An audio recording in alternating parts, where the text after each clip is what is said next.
The international terrorists Umar Farouk Abdulmutallab, the underwear bomber, and the global 9/11 linked inmates.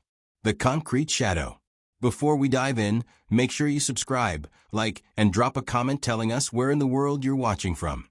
Your city might just appear in our next investigation.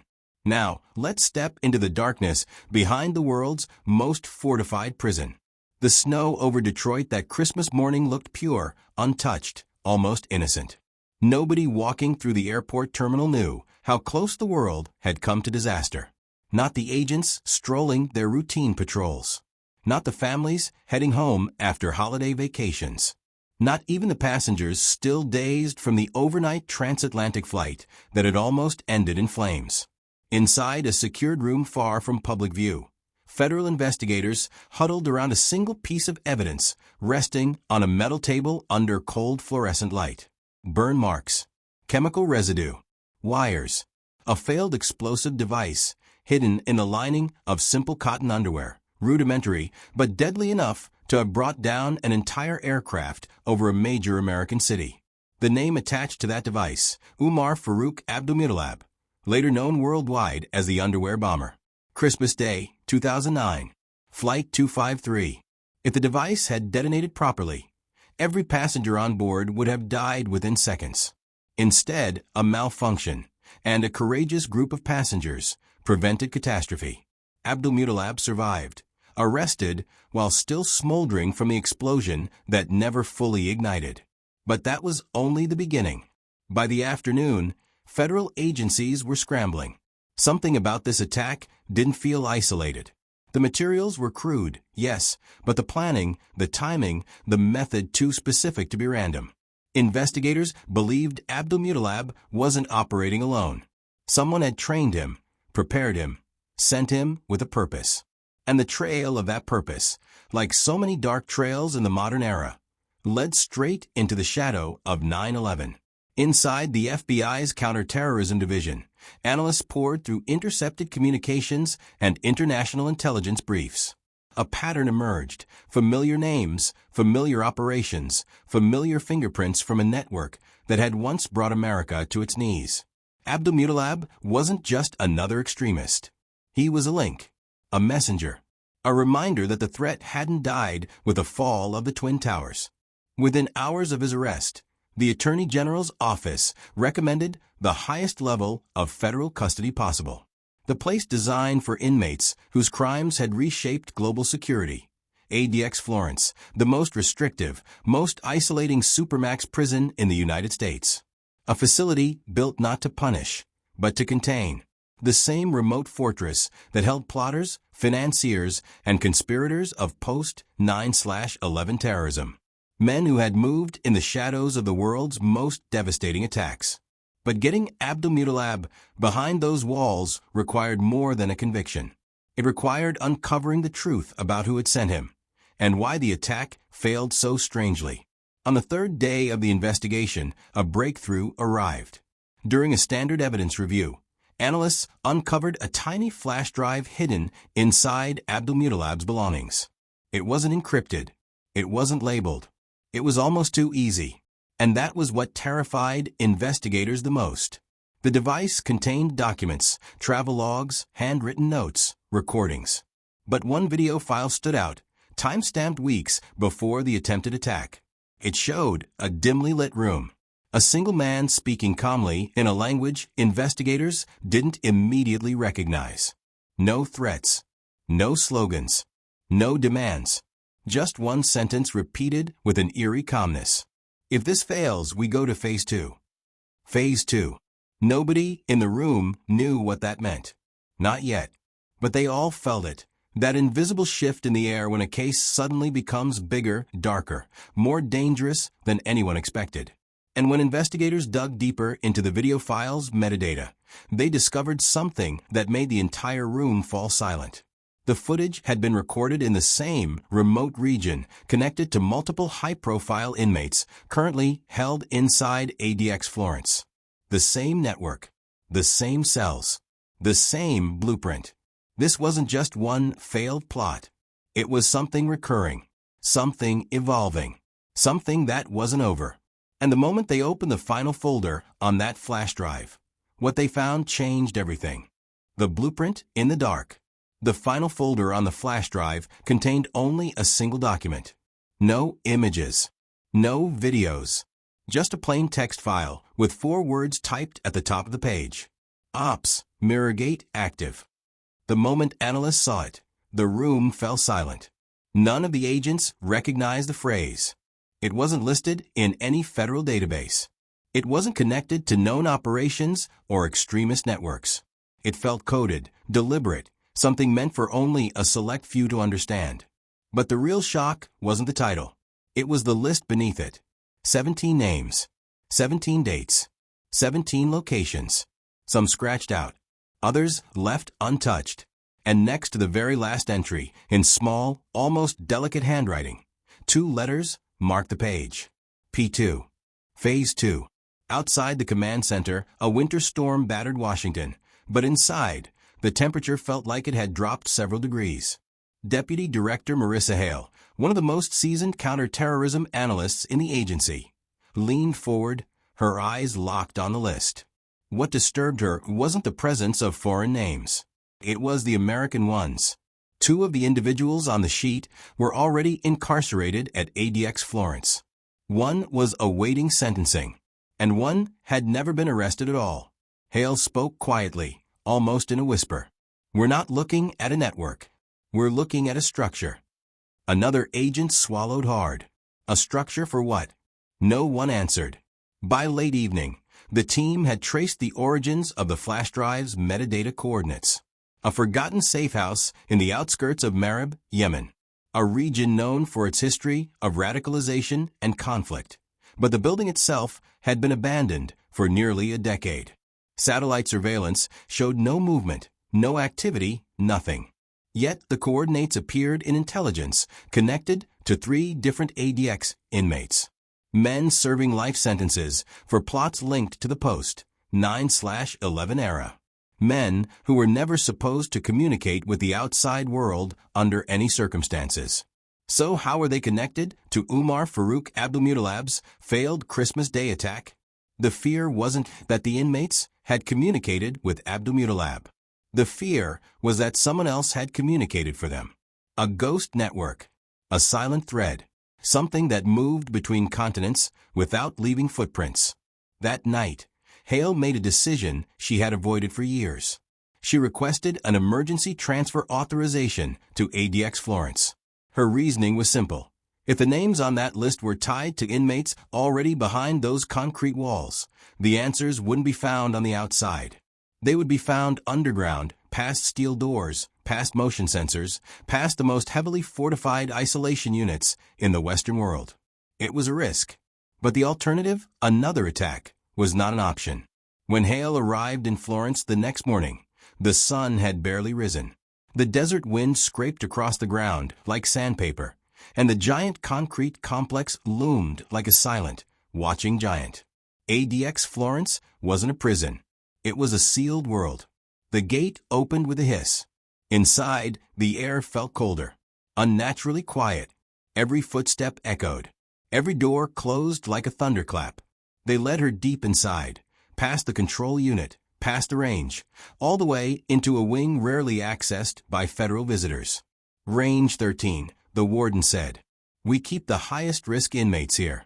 0 contact protocols. No voice. No visitors. No communication. Not even amongst themselves. And yet 4 names from the flash drive list were housed in this very range. As Hale approached the first cell, she glanced at the inmate's file clipped to a red folder. A mastermind from a foiled international plot.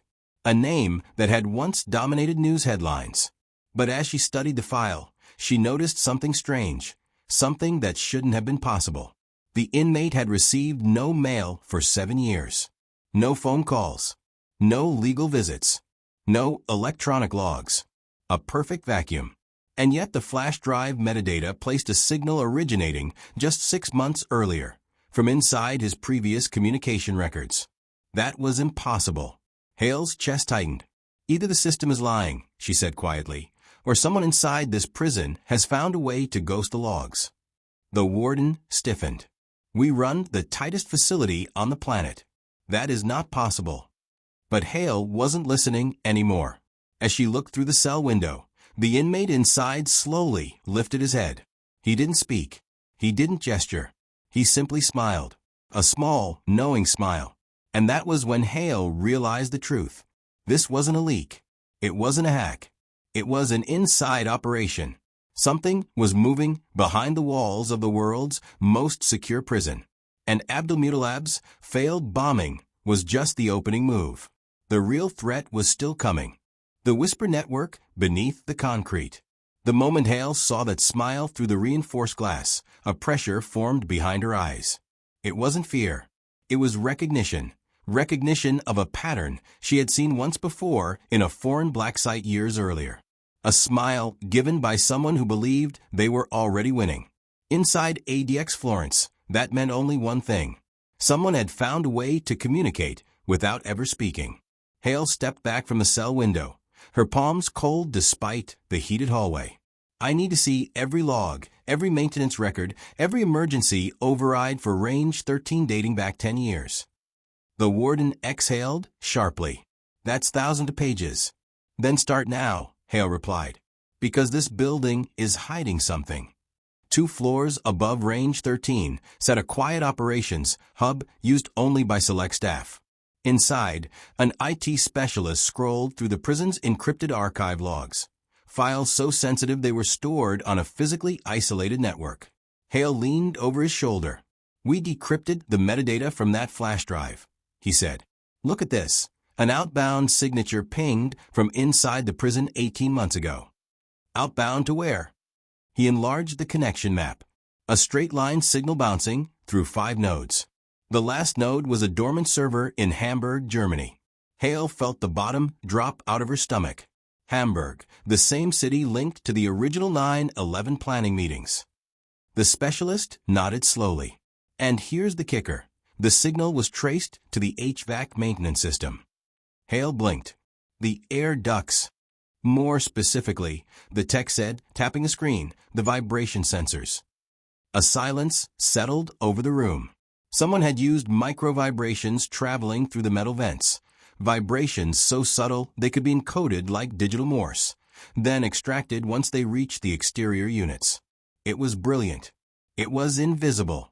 And it was happening inside the most secure prison in the United States. A whisper network traveling through steel. Hale returned to Range 13 with a growing sense of urgency. She ordered the ducts sealed, the ventilation sensors shut down, and all non-essential staff cleared from the area. The warden grumbled, "We've run this place for decades without a breach." Hale turned to him, her expression sharp. Then explain why a terrorist in total isolation is smiling. She didn't wait for a reply. Inside the monitoring room, she pulled up the inmate's profile again. Abdulrahim al-Saad, convicted in 2012 for participating in logistics routing for an extremist cell. Supposedly a mid-rank participant. Nothing suggested he had the brilliance to orchestrate communication from inside a supermax. And yet, the flash drive metadata placed him at the center of the diagram labeled Mirror Gate. If someone outside had built this network, he was the inside counterpart. But Hale had a nagging feeling, one she had tried to ignore ever since she saw the folder titled Phase 2. If this was Phase 2, what was Phase 1? Hours later, a guard rushed into the operations hub, sweating and out of breath. "Ma'am, we found something in an unused utility corridor behind cell 13C. They guided Hale into a narrow concrete passage that smelled of dust and old wiring. At the end of the hallway, a panel had been pried open, cleanly, precisely, with tools that inmates should never have access to. Behind the panel was a small metal plate, and behind the metal plate was a tiny handmade device wired into the wall. The tech specialist stared at it, stunned. This is a resonant frequency modulator. It amplifies micro-vibrations and converts them into coded patterns. So someone really was sending messages, Hale whispered. Not just messages, the tech said. Instructions. Hale froze. Instructions for what? He swallowed hard. Ma'am, it appears Phase 2 is already in motion. Back in the command center, Hale examined the list from the flash drive again. 17 names. 2 of them scratched out recently. She remembered the dates beside them. Dates that corresponded with overseas arrests, not attacks. Arrests that were predicted, not orchestrated. Predicted. Her breath caught. This wasn't a terrorist operation. It was a counterintelligence purge. A silent cleansing. A hunt for infiltrators inside extremist cells around the world. A shadow war. And then she saw it. Name number 14. The one she had overlooked. The only American citizen not yet arrested or incarcerated. A contractor. A federal contractor. Someone with clearance. Someone with access. Her eyes widened as she read the name again. Someone she knew. Someone she had worked with. For years. A sick realization gripped her. Phase 2 wasn't an attack. Phase 2 was infiltration. And the target was inside the U.S. government. The man inside the walls. Hale reread the name 3 times, hoping, praying. Her mind was playing tricks on her. But the letters stayed the same. Elias Cade. Counterterrorism Data Architect. Security Clearance. Level 5. Access. Full Analytic Suite. Encrypted archives. All post 9/11 case files. A man she had briefed with, argued with, solved cases with. A man who knew how she thought. A man who knew ADX protocols inside and out. A man who should have never ended up on a list tied to extremist communication from inside the most secure prison in America. Her pulse hammered. Get me Cade's location. Now. The analyst's voice shook. We can't. Hale's jaw tightened. What do you mean you can't? He's gone. He left HQ 2 hours ago. Tracker is offline. The room fell silent. And that was when Hale understood the real danger. Elias Cade wasn't just on the list. He was the architect of Mirrorgate. Phase 1 had been data mapping, identifying infiltrators across global cells. Phase 2 was positioning, embedding instructions through ADX to coordinate silent purges. Phase 3. She didn't want to imagine Phase 3. But the flash drive had one final detail. A timestamp. A date. 24 hours from now. A countdown. They moved Hale into a secured transport SUV and raced toward Denver International Airport, the nearest federal intercept point. Snow began falling over the plains as the sun dipped behind the mountains. Cold air sliced across the windows like blades. Inside, Hale reviewed every file associated with Cade. The patterns emerged instantly, clear as day now that she knew what to look for. 3 overseas research trips with no verifiable itinerary. Encrypted emails routed through foreign anonymizing networks. Database edits he claimed were troubleshooting issues. Reports he modified subtly, almost invisibly. He had been positioning himself for years. And she had never seen it. Her stomach churned as the SUV sped down the highway. At 7:14 p.m., they received the alert. A flagged ticket purchase at the Denver airport. 1 passenger. Paid in cash. Destination: Hamburg, Germany. The same node connected to the ADX signals. The SUV swerved onto the exit ramp. By the time they reached the terminal, the airport was already under partial lockdown. Agents flooded the concourse, scanning faces, checking gates, reviewing CCTV. But Cade was a ghost. He knew blind spots. He knew timing. He knew green light procedures from the inside. Hale rushed with 2 agents toward gate C42, where the flight to Hamburg was boarding. As they rounded the corner, she saw him. Elias Cade, carrying a small black travel bag, walking calmly toward the gate scanner. Her shout echoed through the boarding area. Cade. Stop. He froze. Slowly he turned. Their eyes met. He didn't look afraid. He didn't look surprised. He looked disappointed, as if she was late to understanding the truth. Hale, he said softly. You are always the sharpest one. Don't move, she warned. Whatever you're planning ends here. Cade tilted his head. Ends? No. This is the beginning. You think Mirrorgate is terrorism? It's correction. Purification. The world doesn't need walls like ADX. It needs filters. Hale felt a cold shiver travel up her spine. You recruited extremists? Guided them? Let attacks happen. He shook his head. Not let. Predict. Control. Shape. We were losing the intelligence war, so I built a new battlefield. You used ADX inmates as conduits, Hale whispered.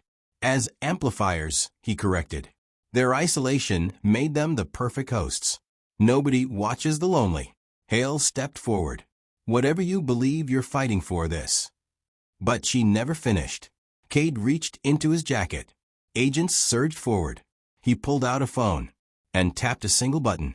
Every terminal screen flickered. Gate alarms blared. Security lights strobed red. And Hale's own phone buzzed. A single message from an unknown number. Phase 3, release. Her blood ran cold. Get him, she shouted. Agents tackled Cade to the ground. His device shattered on impact. But the damage was already done. Across the country, secure servers linked to ADX began activating dormant scripts. Communications logs, case files, vulnerability assessments, all fed into a mirrored data stream Cade had built over a decade. He hadn't needed to escape. He had needed to trigger it. The airport intercom crackled before cutting off entirely.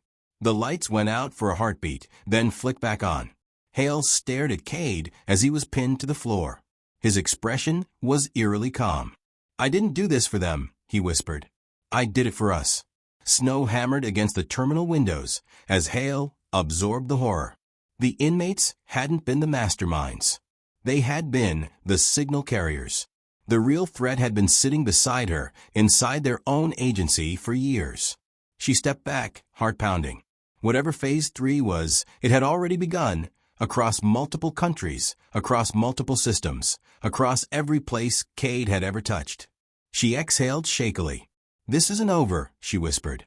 Cade smiled. Hale, he murmured, it hasn't even started.